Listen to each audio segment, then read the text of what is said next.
Hello, this is Rachel, and this is Design Resilience, the corner of the internet where we talk about building daily habits and practices that can give you the foundation of resilience you need when life starts lifing. Whether that's awesome lifing or really stressful lifing, resilience can help you get through both types of times. And today I want to talk about, under the pillar of physical well-being, the value of getting outside.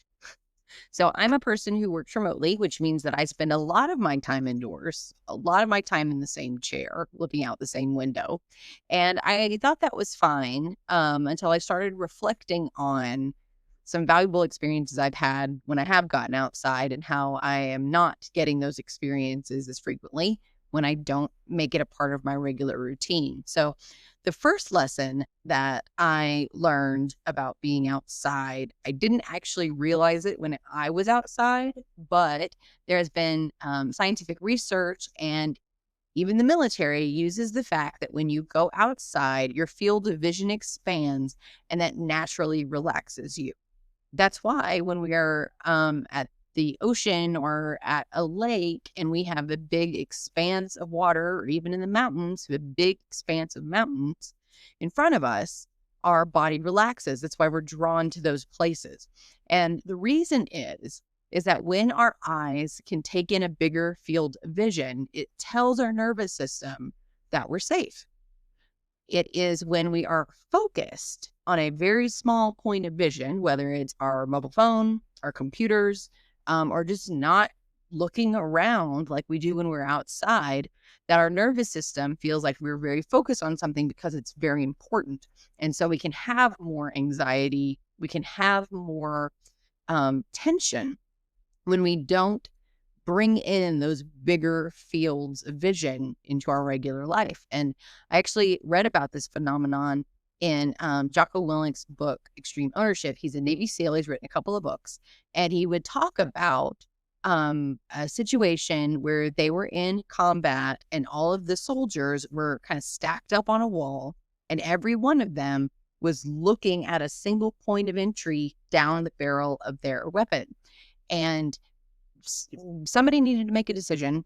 Nobody was making a decision. And so he actually stepped out of line to open his field of vision so that he could calm down and assess and make a decision for the team to move.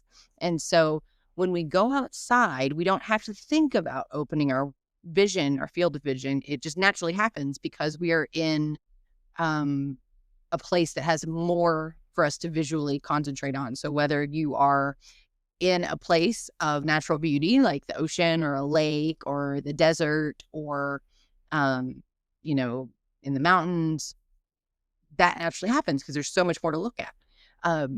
If you don't live in a place that has a big thing like that, just getting outside will open your field of vision to trees or to the green belt or things like that. And so you can physically calm your nervous system when you open your field of vision, and getting outside makes that so much easier. The second important reason for getting outside, my experience happened on a hike in the Pacific Northwest. And when we're going around our daily lives and we're not really interacting with nature very much, it can be very easy to feel super confident in our ability to handle everything and anything, and minor inconveniences become frustrating. Going outside, and especially going into environments that you're not familiar with, like I wasn't on the hike in the Pacific Northwest because I have lived in Texas and now Colorado, is that you tap into the present moment. And for me personally, I was humbled on that hike because the conditions were, as the Pacific Northwest is, there was drizzle. The path was slippery. We were in the woods, going up a mountain or maybe a hill, but going up in elevation. And all of those things really made me focus on the present moment. I had to be paying attention to my breath because the air was thinner, and I had to pay attention to the path because it was slick. And my sister and I, who were hiking at the time, didn't have perfect hiking shoes for these this situation.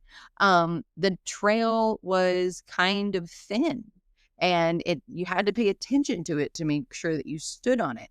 And all of those things forcing my mind into the present, um, first of all, helped me enjoy the experience so much more. I saw so much more of the flora, and the plants that were around. I was aware of how tall the trees were and how you really couldn't see very much past where you were on the path. I was very aware of where my sister was and how she was doing, because you could slip and fall, and I wanted to be prepared for that. And so I was also humbled because it was demanding on my body. We were walking. We weren't even like, jogging the trail or anything. We were just walking, and it was taxing. And so I came away from that experience with a lot of realization that most of the time, am pretty comfortable in my life, and I'm not that present and that aware. And I'm not often in situations that could be potentially dangerous. And so going outside and having that experience really helps me understand, first of all, how safe and comfortable I am most of the time, and how much I need to inject that kind of experience into my life, because I don't want to miss the natural world. I don't want to be so insulated and so much of an indoor girl that I don't know what that's like. And I didn't know what that was like when we did it. The third major reason that I think getting outside is important is for your body's chemistry. So not going to get super nerdy here, but just basics. Sun exposure helps your body produce vitamin D, which is necessary. Being exposed to the wind and the rain and the different temperatures, it's very easy not to see the passage of seasons, especially if you work from home and you don't have a commute ever, and most of your activities can be done indoors. And there's a huge part of the human experience that is seeing and experiencing those changes. I can remember there was a period of time where work was really hectic, and I wasn't really going outside at all, like even to take out the trash or really do anything. And by the time I finally did, I was like, oh my gosh, the weather is so different. I completely missed the transition from the last season to this season. And that's not the way I want to live my life. That's not the way I want my body to experience the world, or for the chemistry of my body to not adjust, because I've kept it in climate controlled environments all the time. I personally believe, now this might be a little farther out for some people, but that there are energies that can be found outside. So in the springtime, there's this energy of new life and beautiful flowers and beautiful colors and animals coming out of hibernation, and just kind of this energy of newness that can really help inspire a person.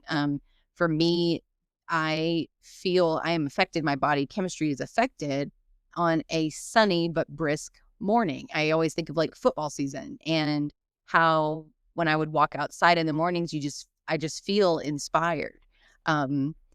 Being able to sit on a patio and enjoy a meal does something to my physical body. I enjoy it, and it makes me feel relaxed. And I've also done what's called grounding, which is standing on grass or dirt in your bare feet and feeling just kind of the comfort of that, of being grounded on natural surfaces. Or you may have experienced it taking off your shoes and walking in the sand, or, putting your toes in the water at the beach. That is something that works with our body's mechanisms, whether it's the chemistry or just the way that it functions. But being outside is part of how we were designed to live. And it is refreshing, and it gives us life and energy. And I just think it is a really important thing to do to make getting outside an important part of your life. So some ways that I've added this to my regular routine. We have a green belt outside of just right outside our neighborhood, right across the street.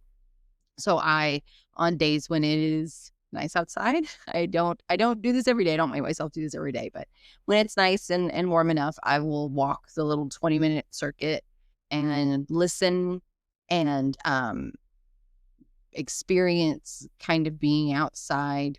And when I have the opportunity to be in places that are truly majestic, I savor that. I consciously take time to enjoy the environment, to enjoy and listen for the birds and the waves or whatever I'm around, because it is good for me and it is good for my body to reduce my stress, to help me be present, and to and recharge my energy center. So I hope you'll consider getting outside to your regular daily habits and building your physical well-being. I totally understand if this is not the right time because weather is not great where you are. But as the spring comes, think about making that a part of your life, because I promise it will make things better. I hope you found this helpful, and I'll see you next week.